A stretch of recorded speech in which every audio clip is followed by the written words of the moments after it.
الرحمن الرحيم الحمد لله رب العالمين والصلاة والسلام على سيد الأنبياء والمرسلين وعلى آله وأصحابه أجمعين أما بعد الحاج মোহাম্মদ মোহসেন মরহুম যিনি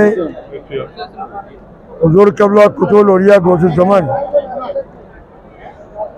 সৈয়দ মোহাম্মদ ইশাক আল্লাহ রহমতুল্লাহ খলিফা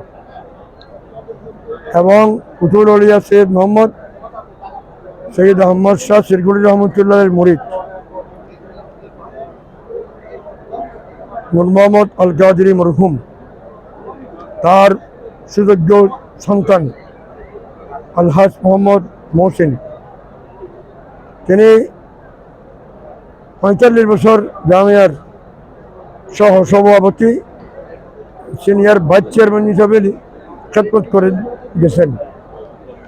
এই ৪৫ বছরের মধ্যে জামিয়াত অনেক খেদমত করেছেন, গোছিয়া কমিটি, জামিয়া আঞ্জুমান, এবং প্রত্যেক মাসে ২-১বারও শিরকুল শরীফ আসা যাওয়া করতেন।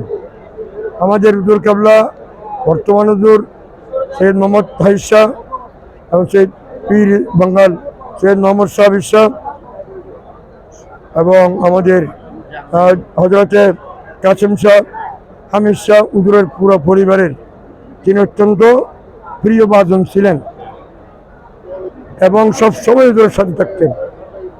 সবচেয়ে বড় ভাগ্যবান তিনি হুজুর কেবলা মর্দাজিল্লুল আলীর পেছনে ফজর নামাজ পড়েছেন এবং রোগে আক্রান্ত হওয়ার সাথে রাতে তিনি ক্লিনিকে গেলেন। হুজুর কেবলা সেখানে পৌঁছার সাথে রাতে তার শেষ নিঃশ্বাসটি হয় হুজুরের হাতে। ইন্না লিল্লাহি ওয়া ইন্না ইলাইহি রাজিউন। এরপর হুজুর কেবলা তার খবরের কোদাল নিয়ে প্রথম মাটি তিনি খনন করে চলেছেন, এখানে তার কবর হবে।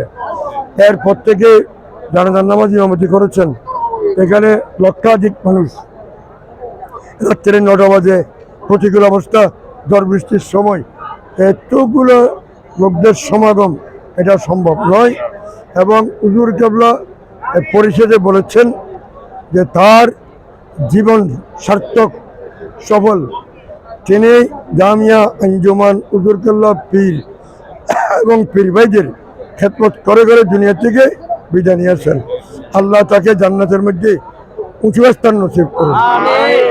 মোহসিন সাহেবের জীবন কর্মের উপর যে আমরা বলতে চাই, অনেক সময়ের দরকার। আল্লাহ তাকে জান্নাত নসিব করুন। শোক সন্তপ্ত পরিবার, শোকাহত পরিবার পরিজন যারা, সবাইকে আল্লাহ ধৈর্য আর সবরের তৌফিক নসিব করুন। আমিন।